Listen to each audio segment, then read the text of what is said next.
I'm going to do one little piece from it because it's so incredibly simple. Yet, a long time ago, this was extremely difficult to do. But with things like Photoshop, you're going to see that in a few minutes I'm going to create something. I'm going to go in here and start creating some files. And stage, right here. So here we have a little snow-covered street. Nothing fantastic, it's okay. But what I'm going to do is I'm going to create the snow. All right? I'm going to create the snow that's going to be falling. And in falling, I mean as a verb. It's going to actually be falling. These are all things that you can do in Photoshop. So, I'm going to look at the size of this file, which right now is 900 by 704 pixels. So what I'm going to do is I'm going to create another file. Create a new file right here.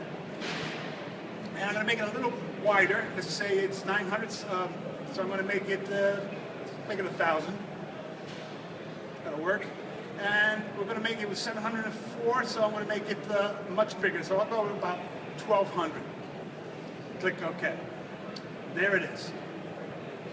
So I'm going to go in here and I'm going to apply a filter. And that filter is going to be add noise. Very basic filter. I'm going to push that amount so I get a really high amount. And I'm going to say monochromatic so it stays in the blacks and whites, which are my two current colors, or the original colors that it comes in. So, I'm going to click OK, and there I have this noise. I zoom in, and you see that there's this noise. It's mostly black and white with a sprinkling of grays. Now I want to adjust this. I want to adjust this so that I can now turn it into snow. To adjust it, I need a little more variance in there, so I'm going to increase the number of grays by applying another filter. Now these are not complex filters. Noise, you know what that's for, is to bring back the film grain that gets lost when you retouch things. That's what noise is for. Whereas here it's going to be for snow. So I'm going to go in here and I'm going to say a simple blur more. So now when I zoom in, now you can see that I got a lot of grays. So now that I have all these grays, I'm going to go into my levels. And I'm going to go in here and bring these darks all the way over.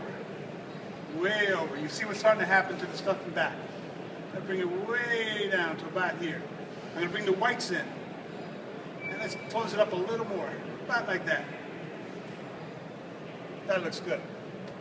Click OK. And you see what I got right now is kind of like a star field. I've got myself a little star field. Could be used for some